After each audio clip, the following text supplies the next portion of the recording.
In the last video I posted, we looked at how the Detroit Lions got to this point in 2020, and now I'll be answering the question, where do the Lions go from here? The first order of business is we need to fill in that general manager position that Bob Quinn left vacated. Our top potential candidates are Mike Borganzi, Ed Dodds, and Adam Peters. Mike Borganzi is the current director of football operations for the Kansas City Chiefs. He is part of a front office that helped reinvent the defense in Kansas City in 2019 into one that finished 7th in both total points allowed and points per game allowed. This is after the Chiefs finished 24th in the same categories in 2018. Obviously, the defense of the Detroit Lions is their biggest weakness, being ranked second worst in the league this year, and Mike could be the GM to revamp it into something special. Next, Ed Dodds is the assistant general manager of the Indianapolis Colts and right-hand man to the current general manager there, Chris Ballard. Before his time with Indianapolis, he was with the Seattle Seahawks from 2007 to 2016, helping put together a team that won 5 NFC West division titles and a Super Bowl. He is regarded as the top general manager candidate for any team that needs one. Our third and final candidate is Adam Peters, who is the vice president of player personnel in San Francisco since 2017, when John Lynch brought him onto a newly transformed 49ers front office. San Francisco, with the help from both Lynch and Peters, have drafted very well since 2017.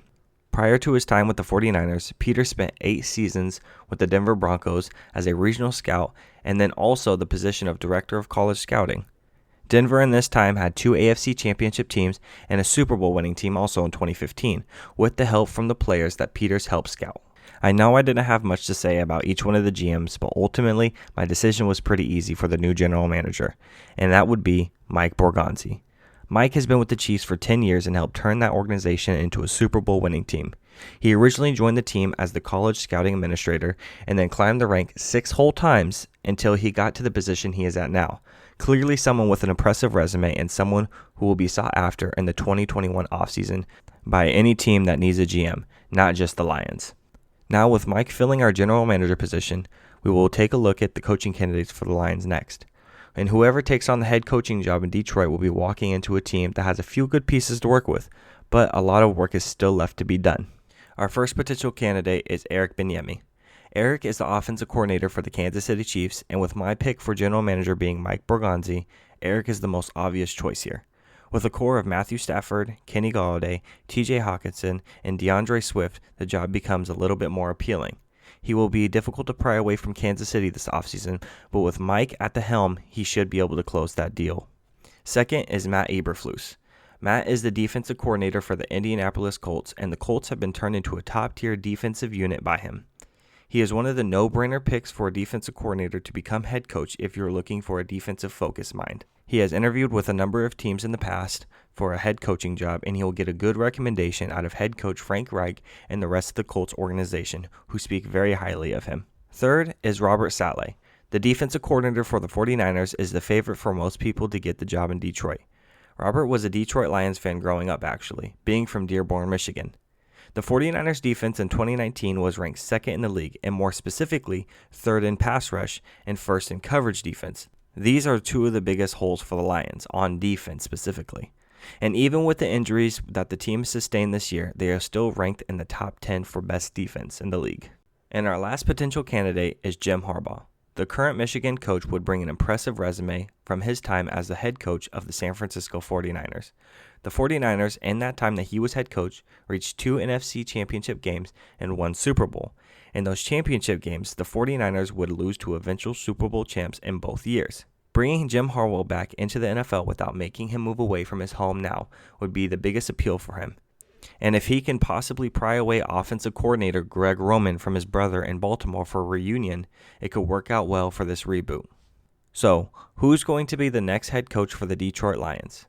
As someone who is a big Jim Harbaugh fan, this one was a lot tougher than the general manager pick. Jim Harbaugh is a genius. Robert Saleh could bring the Lions defense to a top-tier level, and Eric Bieniemy is the obvious choice because Mike Borganzi is the general manager pick. Ultimately, I'm going to have to go with the favorite pick to take the job, Robert Saleh. Jim Harbaugh was a close second because of who he is, but the reason I didn't go with Eric is because I think Andy Reid has a large part to do with that offense in Kansas City, and I don't want to hire a guy that I am unsure of. Now that we have hired the team's general manager and head coach, let's move into one of the most exciting times of the offseason, free agency. And while the Lions in the past haven't had the best luck in this category, this is about to change due to the new front office. I believe there are some real difference makers to hit free agency that the Lions could target to help rebuild what the former GM and head coach destroyed. But before free agency happens, you have to re-sign the guys that you want to bring back to the team. And personally, I think there are 3 notable players on this team who are set to become free agents that the Lions need to try to bring back. Marvin Jones has been a solid wide receiver for the Lions over the past 4 seasons, but he is showing signs of slowing down over the past 2 due to the knee injuries he has sustained in that time. The 30-year-old is having his worst PFF grade since his rookie year at 69.6. Jones has been targeted 81 times and has 51 receptions for 619 yards and 6 touchdowns at the time of this recording, but he has also added 4 drops on the season. Even with all this said, Jones is still an elusive veteran and a threat to break off a ridiculous run after the catch. Matthew Stafford trusts him in key situations and delivers when most important. While he shouldn't be signed to a multi-year deal, he should be brought back on a year-to-year basis to help out other receivers develop for the Detroit Lions. The next player we'll be bringing back is Reggie Ragland. He has value as an inside-the-box linebacker who can run downhill for run defense and is an efficient blitzer. He has surpassed Jelani Tavai and Gerard Davis on the depth chart, and the defense is better because of it. While this isn't very impressive because of how bad Tavai and Davis are, it still needs to be mentioned because Davis will be a free agent and we will not be bringing him back in the future. Ragland is ranked as the 40th best linebacker in the league according to PFF. Tavai is ranked 83rd out of 87. Ragland is worth bringing back just so Tavai is getting less playing time alone. And at the end of the day, he is a good third linebacker on a hurting Lions team in that position. Third and last notable player we will be bringing back is Romeo Okawara. Okawara has been one of the Lions' most efficient pass rushers this season. He has a pass rush grade of 78.9 according to PFF, which is good for 11th best in the league.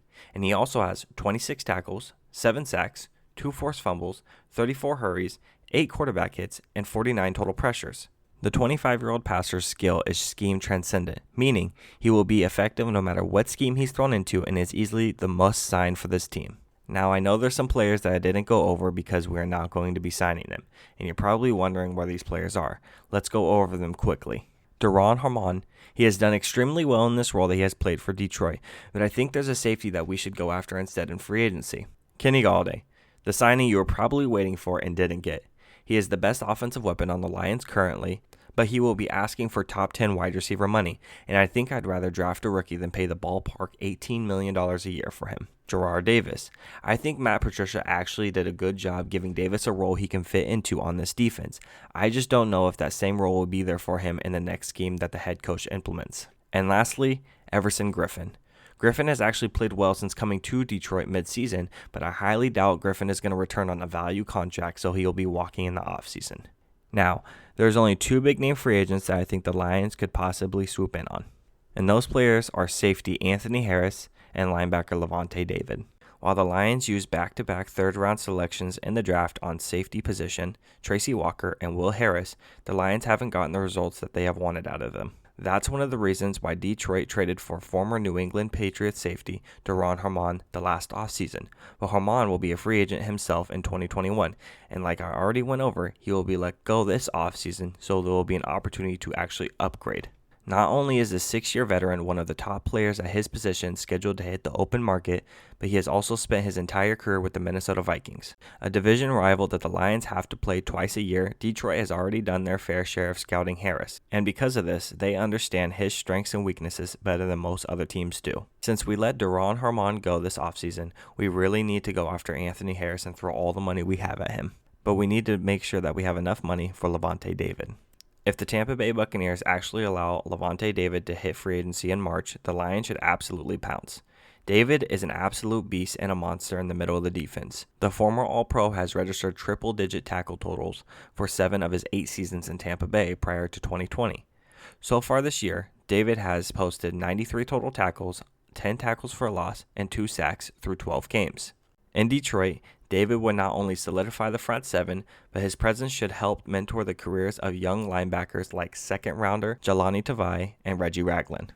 Okay, so now that we have filled our general manager, head coach, when we have brought back key players and signed new faces to make an immediate impact on this defense, we're going to move into the draft. My personal favorite. In the 2021 draft, the Detroit Lions have 5 picks. Round 1, 2, 3, 4, and 5. but we will only be picking 4 players today, and you'll see why at the end. Round 1, pick 12, we select Devonta Smith, wide receiver, Alabama. To me, Devonta Smith and Jalen Waddle are 2A and 2B in this year's draft class, only ranking behind LSU wide receiver Ja'Marr Chase. Smith is the pick because he is someone you can fit into a similar role that Kenny Golladay had. And with us not re-signing Golladay in the offseason, we need someone who can be the new number 1 on this team. Devonta Smith is 6'1" and 175 pounds coming out of Alabama, who has a great streak of wide receivers that have come from there. Receivers such as Julio Jones, Amari Cooper, Calvin Ridley, Jerry Jeudy, and Henry Ruggs. Smith is looking to keep that hot streak alive. He has 80 receptions for 1,305 yards and 15 touchdowns in the 2020 season, and is seeing a spike in numbers because of the injury to teammate Jalen Waddle.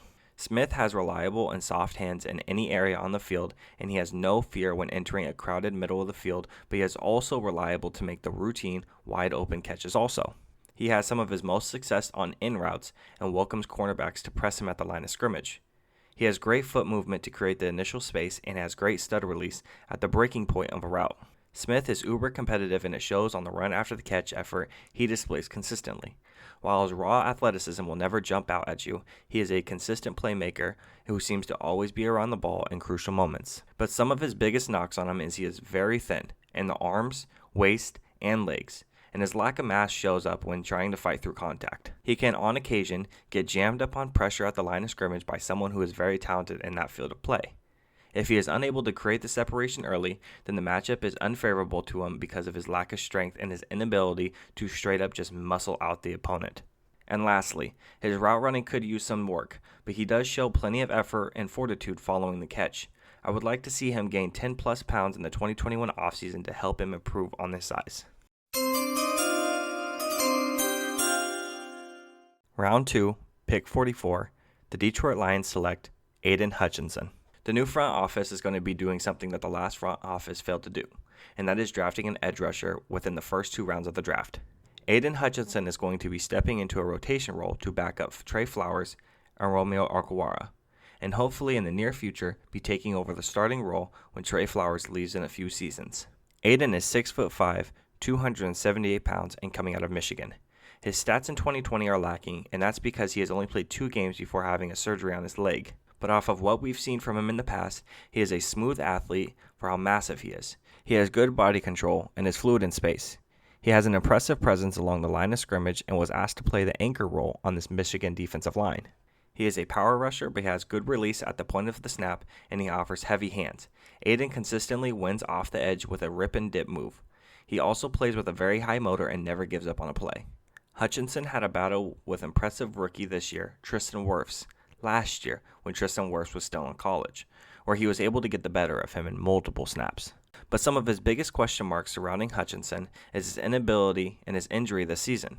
He only has 13 starts to his name, which could be concerning to his development, and his injury was a right leg fracture, and that's not the easiest thing to come back from, and not look differently as a football player. Outside of that, he needs to develop a pass rush palette in order to get to his full potential as a player.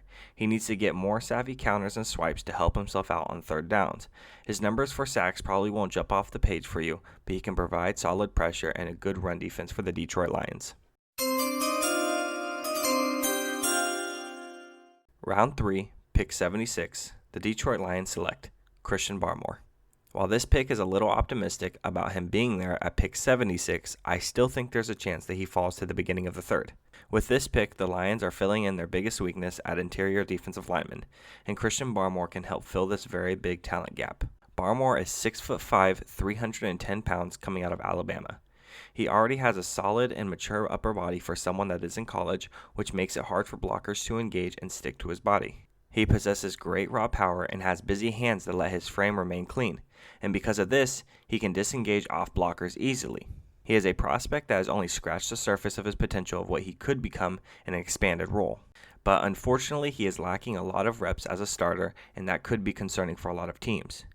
He has a lot of flash plays getting off of the blocks, but fails to finish with a tackle. And many of his plays where he stands out, it ends in this exact way, with a missed opportunity at the end of it. Christian really doesn't understand the leverage of how to withstand a double team, and he does get pushed back because he plays at a high pad level. I mentioned his raw power earlier, but he has actually more power than pass rush moves. His only effective pass rush move to date is his swing move. Hopefully, with more playing time on the field, Barmore can develop more pass rush moves and get more comfortable at playing at a lower pad level. Round 4, pick 113, the Detroit Lions select Colby Harvell-Peel. I know safety isn't the biggest need on this team, but with this pick at 113th in the draft, you either have to hope someone falls to you, you reach on someone, or take the best available player, and the latter is exactly what we're doing here. The only other option is to potentially trade this pick for something in next year's draft, but for right now, we are drafting the safety out of Oklahoma State. Peel earned first-team All Big 12 honors from both coaches and the Associated Press and was honored by OSU coaches with the Bob Finnemore Award, presented to the team's most valuable player. He's made a significant contribution in a wide variety of areas, posting 71 tackles, 5 interceptions, 13 pass breakups, 2 forced fumbles, 2 recovered fumbles, a sack, 3 tackles for loss, and a quarterback hurry.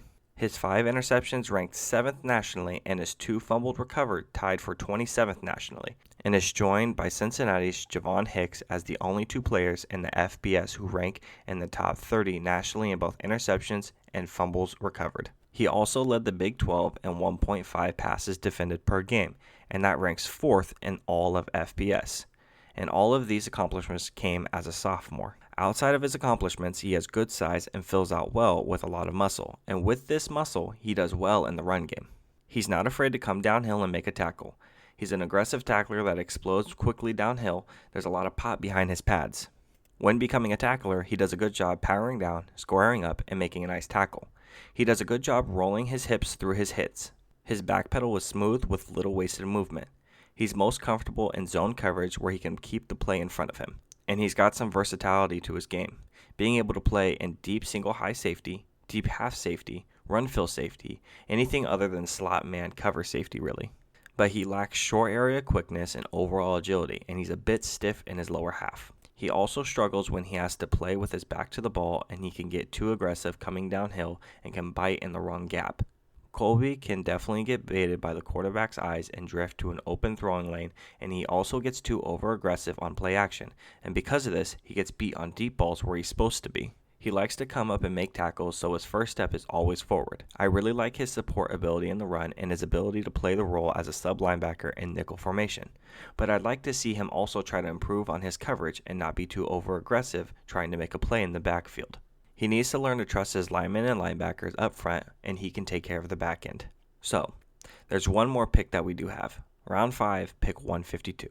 And instead of drafting a player, I think that the Detroit Lions should trade it for something in next year's draft, so we can continue to build up on the foundation we laid in this offseason. And now with the draft concluded, we end our 2021 offseason. Let me know how I did and if there's any changes that you would make in the comment section below. Who would you re-sign? Who would you sign in the free agency in general? And who would you draft? If you guys are still here, I really appreciate it. If you like the video, go ahead and give it a thumbs up. If you have any video suggestions, go ahead and leave it in the comment section below. Share it to your friends if you like this. And don't forget to go check out my other videos on the channel. I'd really appreciate it. And if you guys want to see more videos like this, go ahead and make sure to hit the subscribe button and hit the bell icon. It will notify you when I do come out with a video. I really appreciate it, you guys. This has been NFL Empire. Peace.